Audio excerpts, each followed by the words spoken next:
Tingnan niyo 'tong isang kalokohan na ito, ha? Ito ay isang panliligaw din. Pakinggan natin. Ayon kay Congressman Duterte, ito ang biggest joke of the century o pinakamalaking biro umano sa siglong ito. Lumutang ang issue nang tanungin si Palace Press Officer Undersecretary Claire Castro kung maaari bang maikonsidera bilang state witness si Congressman Romualdez. Sagot ng palasyo, depende ito sa magiging salaysay at ilalahad ng kongresista, gayon din sa rekomendasyon. Ayaw nyo pang diretsuhin, depende raw. Magiging state witness. 'Di ba? -1 na sila. Kasi pag ginawang state witness to, hindi ito makukulong, hindi mapaparusahan. Grabe ang ebidensya laban dito. Nakita nyo kung paano nila nililigaw sa mastermind? Nilalayo nila. Kasi pag si President Marcos, they need to protect Tambi. Kasi after Tambi, sino ba yung next highest? O yung highest office of the country na may hawak ng budget? Si Bongbong Marcos di ba? Ang ituturo na ni Tambi si Bongbong Marcos. Walang Tambi kung walang Bongbong Marcos. Kaya they have to protect. Kita mo ngayon, kinwestiyon si Diskaya na nagsabi patungkol sa involvement ni Saldico at ni Tambi, hindi makakuha, pinagtalunan pa ni Lacson, ni Boying, at saka ni Marcoleta kung bibigyan ng state witness. Ayaw nilang payagan na protektahan sa pangunguna ni Marcoleta etong si Diskaya. Gusto ibalik muna yung pera. Ito si Tambi, pambihira. Biglang kinukonsider gustong gawing state witness. Talagang biggest joke. We are on a circus right now. Our government in a circus. Kaya sinasabi ko sa inyo mga kababayan, ito talaga si Bongbong Marcos. He is not serious about solving the problem. Marcos is running away from the problem because he is the main problem. Kaya po ganyan lahat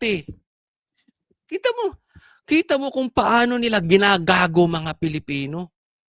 Itinuturo siya ang may hawak ng budget. Alam niya ng mga congressman. Tapos gagawin yung state witness. Ang state witness, dapat sila yung less guilty. Hindi mastermind. Pambihirang Pilipinas to. Lokohan na ata nangyayari sa bansang Pilipinas. Kailan lang? Itinuturo. Si Tambi. Ngayon iba na. Hero pa ang dating ng animal. Ay, pambihira. Ng Department of Justice at magiging desisyon ng Korte. Dagdag pa ni Congressman Duterte, kung pahihintulutan ito ng DOJ, malinaw na hindi lang baha ang problema sa bansa, kundi nalululod na rin anya ang konsensya ng gobyerno. Hindi lang, totoo yan, hindi baha. Ang problema talaga natin yung liderato. Kaya again,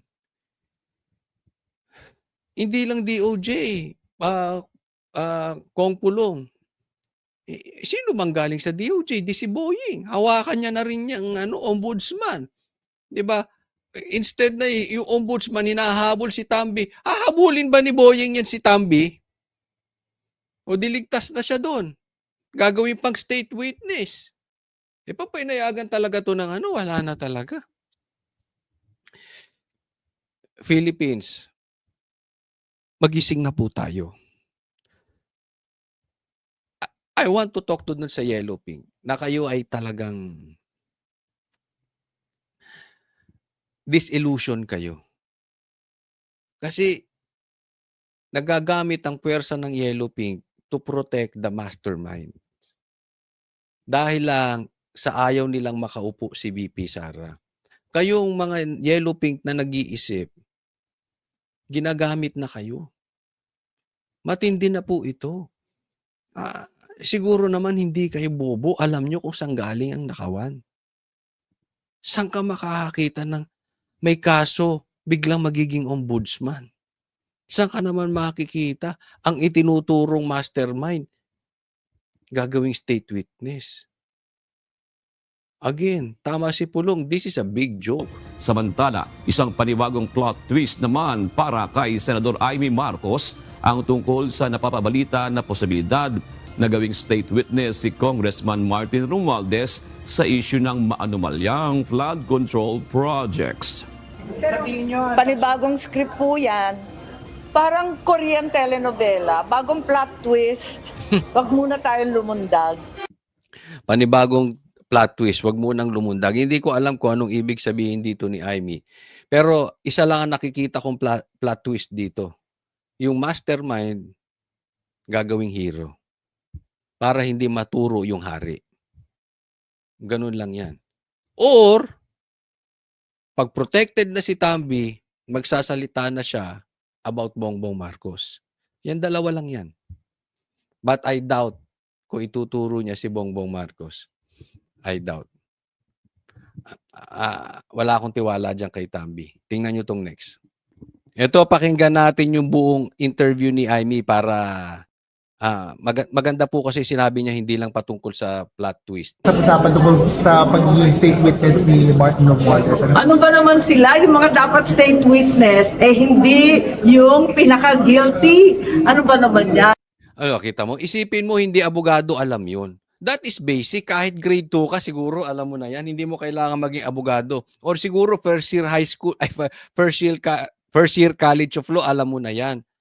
'Di ba? Hindi ka pwedeng state witness, ikaw yung pinaka-guilty.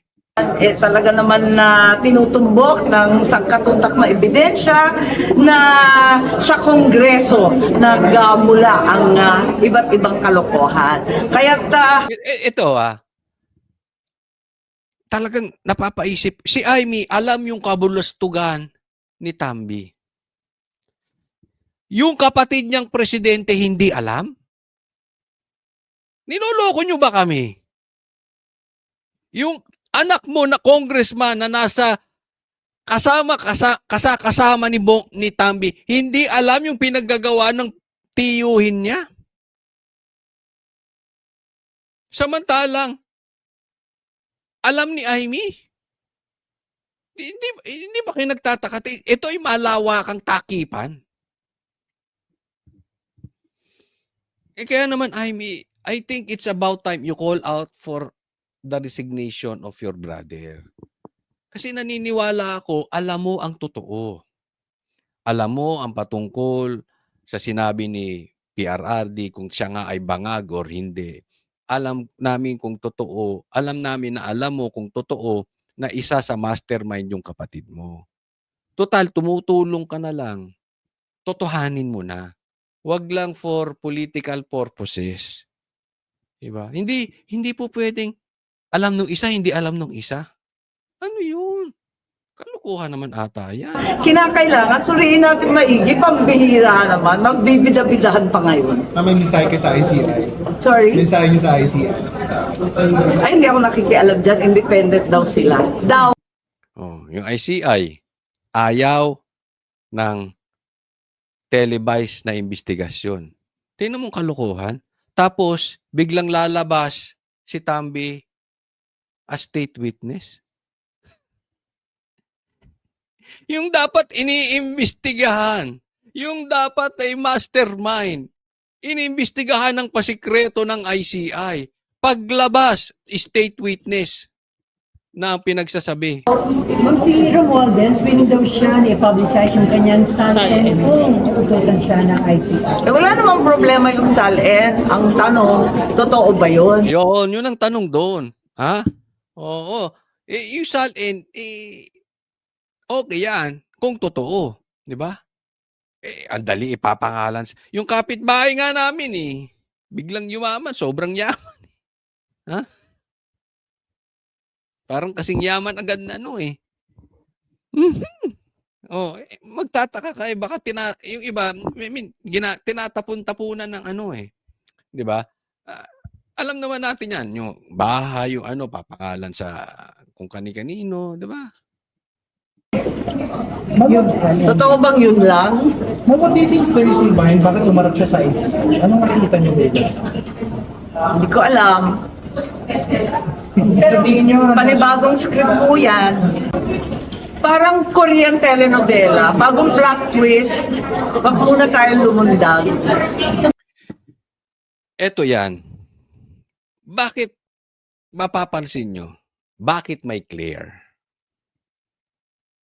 Bakit confidential ang investigasyon sa ICI? Weakness yan ng magpinsan. Alam nyo kung anong weakness nila? Hindi sila marunong. Mabagal ang utak, hindi marunong magsalita. Pag ginawa mo yung televised yung ICI, hindi makakasagot yan si Tambi. Malalaman ng taong bayan, instead na inimbestigahan nyo si Tambi, prinotektahan ninyo. Kasi mapapanood ng taong bayan eh. Itong ICI, this is a tactic of Bongbong Marcos na kaya niya ginawa yan, mag-iimbestiga ang ICI, ginamit ng Congress, o itigil na natin ang investigasyon sa flood control projects, dyan sa ghost projects, ICI na lang. Kasi sa Congress, televised. Magkakautal-utal yan si Tambi. Sa Senado, ganyan na rin ang gusto nilang gawin. Itigil na yung investigasyon sa ghost projects, total may ICI, iba to na lang doon. Magkakautal-utal sila kay Chis Escudero, kay Cayetano, kay Marcoleta, at kung sino-sino pang magagaling na abogado dyan sa Senado. Kaya pinahihinto dahil may ICI. Anong problema sa ICI? Magic. Itong ICI circus. Sikreto. Di ba? Malay natin kung ang daming pera niyan si Tambi, hindi po natin pinagbibintangan mukhang pera itong ICI. Pero may magic diyan. Di ba? Nakita nyo kung paano nila manipulate? Pati si Bongbong kung sakaling hindi siya makakasagot eh. Kaya nga mayroon siyang clear. Pansin nyo, hindi makaharap si Bongbong Marcos sa press con. Walang alam eh. Pag humarap yan, walang sinabi ko hindi utal-utal. Wala siyang matinong sagot. Ang purpose ng ICI is the same purpose of Claire. To protect yung mga taong hindi kaya magsalita. Di umano. Di ba? Hindi mataas ang expectation mo na may magagawa yung ICI to address itong flood control. Then naniniwala ko sa mga members ng ICI, wag lang tayo magpaandar sa kung ano-anong gimmick dyan. Ewan ko, ako, as long as kahit matitino pa yung mga nag-iimbestiga sa ICI, until maging televised yan at ibukas sa publiko, that is fake. You want evidence? Tingnan nyo si Tambi. Instead na mastermind, hero yan. Tingnan nyo. Abangan ninyo. Next po tayo. Tingnan po natin tong sinabi ni Kiko Barsaga. And I think we should focus on this. I believe dito sa statement niya. We don't want Martin Romualdez as a protected state witness. We want him and his family in Congress to be in prison for life and the hundreds of billions returned to the people. Alam nyo, yan yung sinasabi natin. Pinahirapan nyo si Diskaya humihingi maging state witness. Mas karapat dapat si Diskaya maging state witness. Dahil hindi siya yung less guilty. Pwede bang mas malaki pang guilty si Diskaya kesa kay Tambi? Makakagalaw ba Diskaya kung walang approval ni Tambi? Ibig mo sabihin sumusunod si Tambi kay Diskaya? Naipit lang sa sitwasyon si Tambi kay Diskaya? Wow. Anong ginagawa kay Diskaya bago raw siya protektahan ng ingay-ingay ni Tito Soto? Ang ingay-ingay ni Boying? Na ibalik muna yung pera bago siya protektahan, bago gawing state witness? Asa na yung mga maiingay na tuta ngayon? Ngayon mag-i-state witness, wala kayong masabi, Boying. Wala kayong masabi, Tito. O kayo? Hindi nyo sasabihin, ibalik muna yung mga ninakaw? Kay Diskaya, ang lakas nyo magsabi ng ibalik muna. Di ba? Kung hindi ba naman kayo bias, hindi kayo patas eh. Dapat, kung sinabi nyo kay Diskaya, kaya nyo sabihin kay pabalik nyo muna. Sige. Payag ako. Promote ko pa si Tambi. Balik niya muna yung ninakaw niyang bilyon-bilyon. Trilyon yun, trilyon. Di umano. Balik niya muna. Baka matuwa pa ang taong baka. Kayo ba? Hindi, ako nagtatanong lang ha. Tanong. Paano kung ibabalik ni Tambi yung trilyon? Umamin siya. Tapos ibabalik niya. Tapos basta protektahan siya, ituturo niya yung mas mataas. Yung mastermind. Pinaka-mastermind. Master na pinaka pa. Sangayon kayo. Ako sangayon na ako dun. Para pakinabahan yung pera. At maituro. Yung pinaka ulo ng problema ng nakawan sa bansang Pilipinas, di umano. Tapos anong isasagot ninyo? 3 buwan nang nag-iimbestiga. Ito pa ang isasagot nyo. Ito ang sagot ni Claire. Sabi niya, Palasyo nananawagan sa publiko kumalma sa gitna ng korupsyon sa isyu ng bansa. Kalma. Habang nangangamatay na yung mga nalulunod dahil sa bagyo. Buti nga nakaligtas kayo eh. Dahil natapos na bagyo, lindol na ngayon. Pero hindi pa rin kayo totally ligtas dahil yung ghost projects, yung mga pinayong flood control projects, pag nagibayan sa lindol ng ganun-ganun na lang, pangit din ang pagkakagawa niyan. Mamamatay ang mga Pilipino. Ilang buwan na kayo nag-iimbestiga. Wala pa kayong natutukoy na mastermind. Wala pang politikong nananagot. Puro bubwit, puro buitre. Tapos sasabihin mo sa Pilipino kumalma. Ang tagal nyo nag-iimbestiga, ngayon gagawin nyo pang state witness si Tambi? Wala pang matinong investigasyon ng Kamara. Ang ICI pasikreto ang investigasyon. Yung matinong investigasyon sa Senado, pinahinto nyo? Tapos kalma? Baby, kalma. Madali sabihin yan, Claire. Kasi hindi binabaha yung bahay mo. Madali sabihin sa'yo yan. Kasi mayamang ka. Malaki sahod mo kay Bongbong Marcos. Hindi ka isang kahig, isang tuka.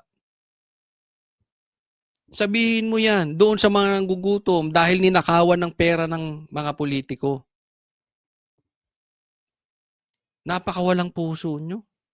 Sa gitna ng paghihirap ng Pilipino, yan lang ang kaya nyong sabihin. Ayaw nyong bigyan ng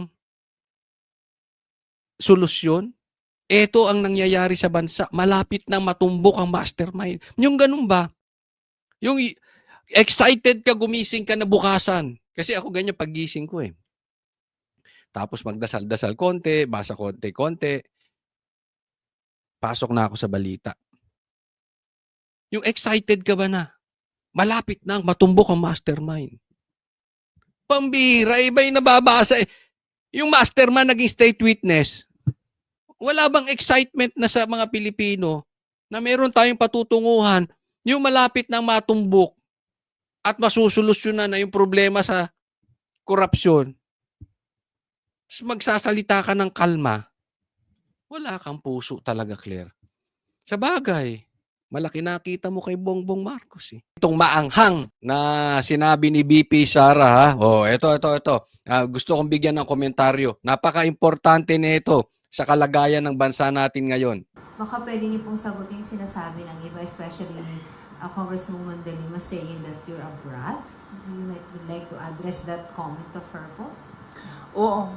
Ang tanong, anong komentaryo mo doon sa sinasabi ni De Lima, brat ka raw? Kung si BP Sara brat, si De Lima ay brat. Brat.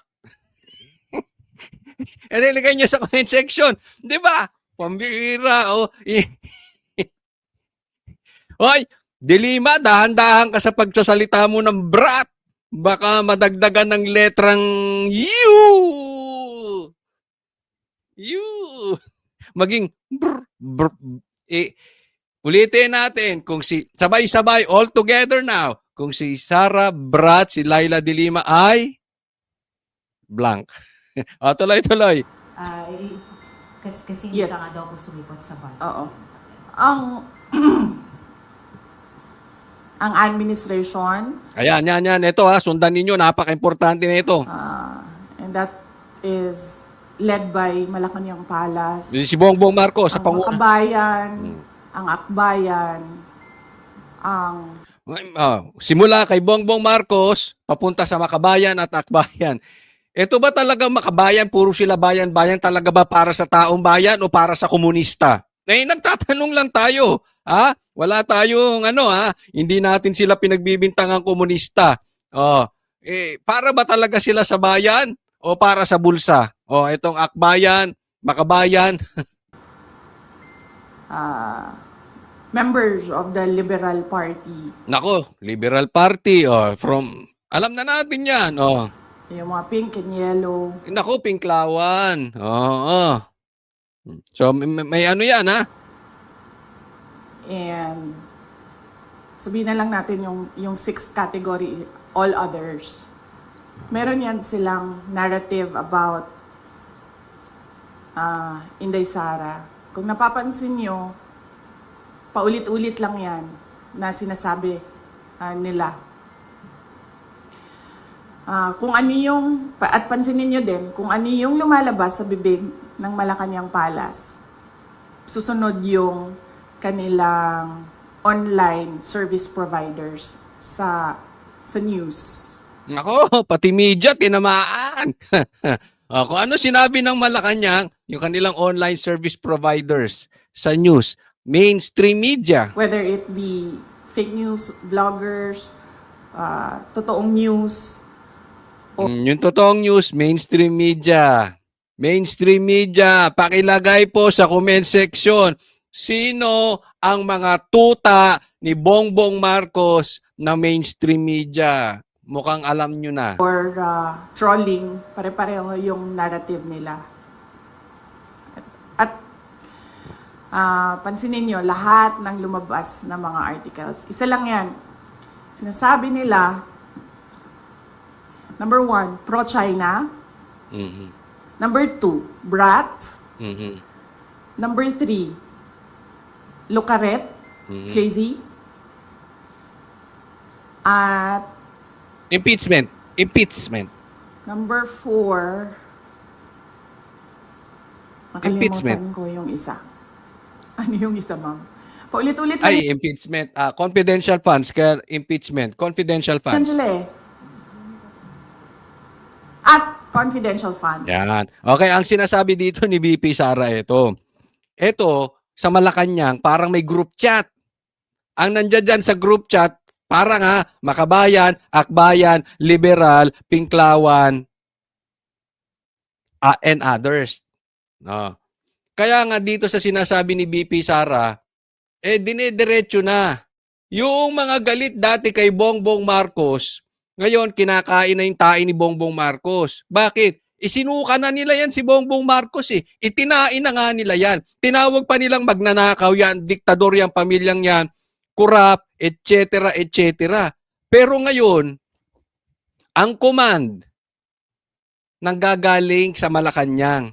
Tapos ibinabato sa lahat. Mahalata nyo naman sa bawat grupo kung asa ng direksyon nila. Ito, iyan po ang direksyon. Kabisadong-kabisado po natin yan. Dahil kitang-kita, hindi ito matatanggi ng Dilaw. Hindi ito matatanggi ng Pinklawan, ng liberal, etc. Talagang sunod-sunuran sila sa gusto ni Bongbong Marcos. Ito ang sinasabi sa kanya, brat, confidential funds, Lucaret, at saka ano pa yung isa? Ano pa yung may binanggit pa siyang isa eh? Well, anyway, mamaya balikan natin. Ilustay. Ayan, Yan. Lustay. Pro-China, Ayun, pro-China, pro-China. brat, luka-luka, Mhm. at confidential funds. 4 lang yan. Pansinin nyo, inuulit-ulit nila yan. Hoping siguro na one of those will stick No, didikit. sa image or sa reputation para makasira sa akin. Ito lang masasabi ko, sasagutin natin isa-isa yan. Confidential funds. You know, halata ng taong bayan kasi magkano lang ang confidential funds ni BP Sara compared kay Bongbong Marcos. And yet, hindi masilip na itong mga tuta ni Bongbong, tawagin na lang natin mga tuta, itong mga kaintae. Ito hindi masilip nitong mga kaintae ang confidential funds ni Bongbong Marcos at saka ni Tambi. Sa kanya ay sinisilip. Doon, pagdating naman doon sa Bratinela, palagay ko ang talagang dapat na tinatawag na brat ay si Laila. Alam nyo na kung bakit. Kung bakit brat si Laila. Oh, ano pa yung isa? Lucaret. Ako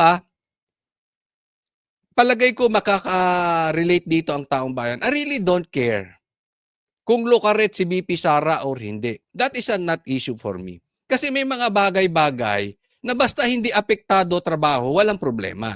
Halimbawa, si PRRD. Sinasabing babaero si PRRD, sinasabing mangkanor. Who cares? Matagal nang tanggap ng Davao yon. Di ba? Sa akin, hindi ko sinasabing tama maging babaero. Ang punto lang natin dito, sino bang virgin dyan sa mga politiko? Di ba? Ang importante, yung trabaho nagagawa. Hindi nagmamalinis. Hindi itinatago.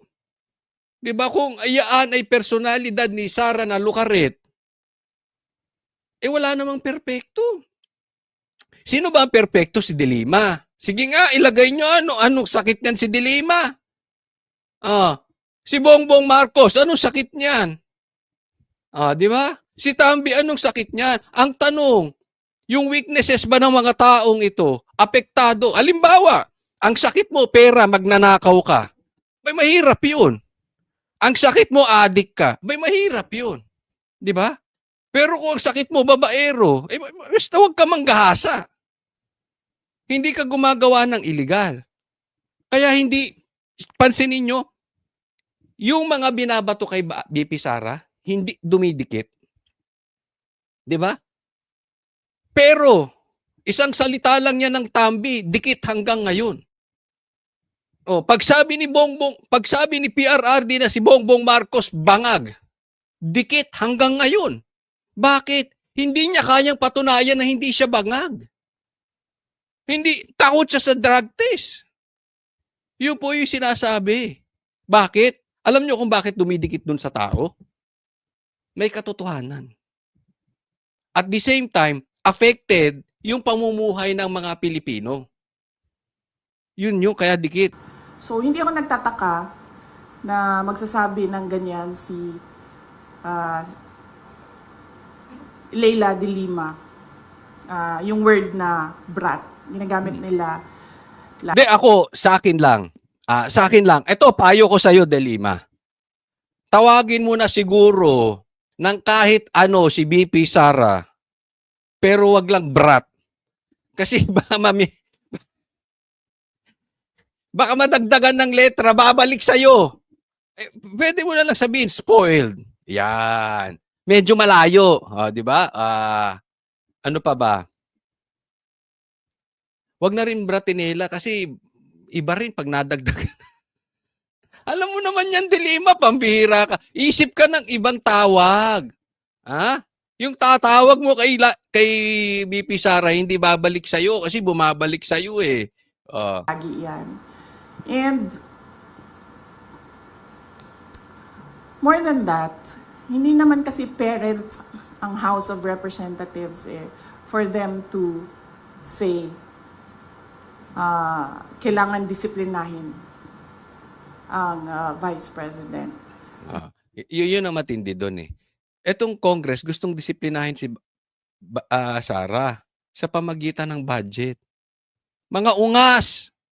Hindi nyo pera yung budget. Ginigipit nyo ang budget ni BP Sara. Ngayon, kung talaga kayo para sa taong bayan, dapat ang gipitin nyo ng budget yung mga magnanakaw. Yung may mga ghost projects, pinag-iinitan nyo, yung may confidential funds, 150,000. Payong lang yan ng mga kontraktor. Mga loko-loko kayo. Paano pa kaya yung mga pinagdidelibera ng mga basura, ng bagbag na maleta, ng pera? Di ba? Hindi kayo dapat ang dumidisiplina kay BP Sara. Kung may problema kayo kay BP Sara, demandan nyo. Dahil sa totoo lang, ang tawag nga natin sa kanila mga buaya, di ba? Ganun yung general perception for Alam mo yung buhaya na yan? Dikit. Dikit. Yan ang tingin ngayon. Sinira ni Tambi yung institusyon ng Kamara. Dahil ang tingin ng tao ngayon, di ba, sa mga congressman, magnanakaw. Yan na talaga. Di ba? Punta ka sa labas. Sasabihin, hay, mayaman to, congressman siguro yan. O kaya nipo baby yan. O kaya contractor yan. Di ba? Pero yung buhaya, dikit po eh. Dikit. all members of the House of Representatives. So wala silang moral ascendancy over Sa Tagalog, wala silang karapatan. Wala. Parang sinasabihan na, kayo mga Pilipino, huwag kayong magdodroga. Pero sila adik. Ganyan po. Well, anyway, yung Congress, together with the Pinklawan, sila talaga ang number 1 mga hypocrites ng Pilipinas. Yan na lang eh. Hindi nila matayuan. They cannot explain. Di ba? Sa kabila ng nakawan, hindi nila mapag-resign si Bongbong Marcos dahil uupo si BP Sara. Ang hirap na sitwasyon nila, no? Oo. Delima nila yan. Delima nila yan. Ha? Di ba? Kahipokritohan yun. office of the Vice President. But going back, that's a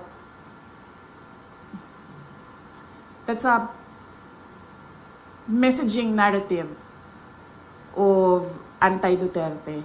No, not anti-Duterte. Anti-Sara Duterte. Messaging narrative nila. Nasa message board yan nila sa mga anti-Sara Duterte. Yan, paulit-ulit yan sila. Pro-China, luka-luka, confidential fund. Ayan, yan pa pala pro-China. Sa mga kasing tanda ko rito, sige, taas ang kamay. Kailan tayo nagka-problema about China? Ngayon lang. Kailan tayo mayroong banta ng gera sa China?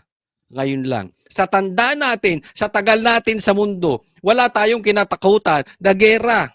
Simula nung nabuhay tayo, iba yung sa lolo natin. Yung mga talagang 100 years ago. Pero for me, 50 years, wala akong kinatakutang gera. Ngayon lang.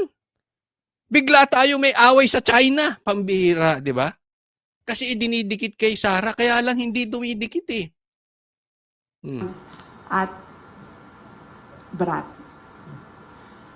Ang problema kasi sa messaging nila, Ito, may problema sa messaging nila. Yan ang gusto nilang optics.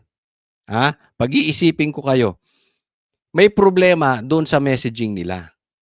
Ano sa tingin ninyo? Ito ba? Pakinggan nyo si Sara. lang sabihin kasi baka matuto sila sa akin, ma'am. Ayoko, ma'am. Pag sinabi ko, then matuto sila, and then makaisip sila ng bago. Wag na. Alam mo problema daw sa messaging nila? Kaya sige, kasi may problema eh. Yan ang messaging from Malacanang to Akbayan, to Makabayan, to Liberal, to Pinklawan, to Dilima, to others. Confidential funds, pro-China, Lucaret, at saka ano pa ba? Yan, confidential funds. Yan ang mga pinagbababanggit. Di ba? Pero hindi epektibo. Ako sa tingin ko bakit hindi epektibo. malinis eh. Wala silang maibato talaga kay BP Sara. Kasi isipin mo, kung si BP Sara magnanakaw, ang dami na, with all their intelligent funds, with all their power, ang dami na nilang pwedeng ibato kay BP Sara. Wala silang maibato kung hindi confidential funds, pati yung China binukas para kay BP Sara. Wala eh, di ba? Kaya ang hirap eh. Pansinin nyo si Kiko Barsaga. Walang maibato sa kanya. Ang tagal na. Di ba? Alam naman natin, style ng gobyerno yan. Babatuhin at babatuhin, hahanapan ka ng butas. Walang mahanap na butas. Yung mga picture ng babae, hindi tumatago sa Pilipino kasi wala silang pakialam dyan eh. Wala namang connection yan sa taong bayan. Di ba? Same thing with BP Sara. Kasi wala talagang korupsyon. Yung confidential funds na yan, walang naniniwala. Naninakaw ni BP Sara, wala po. Oh, tingnan nyo po, yung ito, itong sinabi ni BP Sara, pakita ko sa kanyo, this is very important. Ito, sinabi ni BP Sara, kung napapansin nyo, kapag tatamaan na talaga ang Office of the President sa investigasyon, ay biglang namamatay yung investigasyon. O nawawala, nalilibing, nalulubog yung investigasyon. Yan po yung sinasabi nating matagal na po dito. Tama po si BP Sara eh. Pinapatay ni Bongbong Marcos yung investigasyon pag maituturo na siya. Malaking halimbawa, kung paano nila hinayjack itong investigasyon sa Senado. Oh. Biglang nagbaligtaran at naging Senate President etong si Tito Soto na napakaganda naman ng ginawa ni Chis Escudero, napakapatas niya. At dahil dyan, nilagay niya si Marcoleta as Blue Ribbon Committee Chairman. Pero napatanggal dahil kay Tito Soto, tapos naglagay siya ng walang alam sa batas, hindi marunong mag-imbestiga na si Lacson. Kaya nagkaloko-loko. Bakit? Kasi malapit na, matutumbok na si Bongbong Marcos. Ganyang pumatay si Bongbong Marcos. Yayariin ka. Kaya nga maraming takot magsalita eh. Dahil nakikita nila na powerful si Marcos. Pag matutumbok na siya, namamatay bigla yung investigasyon. Oh, tapos, pumalpak si Lacson. Pagpalpak ni Lacson, nag-resign. Pero kasabay ng pag-resign niya, pinatay niya, pinospone yung investigasyon. Ngayon, gusto nang tigilan na yung investigasyon sa ghost projects. That is very obvious. Na talagang si Bongbong Marcos is guilty. Naalala niyo yung sinabi ni BP Sara? Kaya yung narrative nila, may kulang doon sa gusto nilang palabasin yung gusto nilang optics. Bakit? Si Bongbong Marcos kasi takbo ng takbo. Kaya nagbumukhang guilty. Si BP Sara hindi po. Hindi siya tumatakbo. Bakit? Malinis eh. Sige, imbestigahan nyo. Malinis. Si Bongbong wala. Oh. Ako, talagang dyan eh. Kaya nga sabi ko sa inyo, pansinin mo ang ICI, ang Ombudsman, ang Senado, ang Congress, lahat nililigaw sa mastermind. Kaya yan ang matutunan natin mga banateros, banateras, mga DDS, lagi nating isisigaw. Doon tayo sa mastermind. Ang problema, mag-iingat tayo sa Trojan horse. Posibleng papasukan tayo ng kalaban. Kunwari, kakampi natin, pero kalaban. Madali namang malaman yan. Bakit? Nilalayo tayo sa mastermind.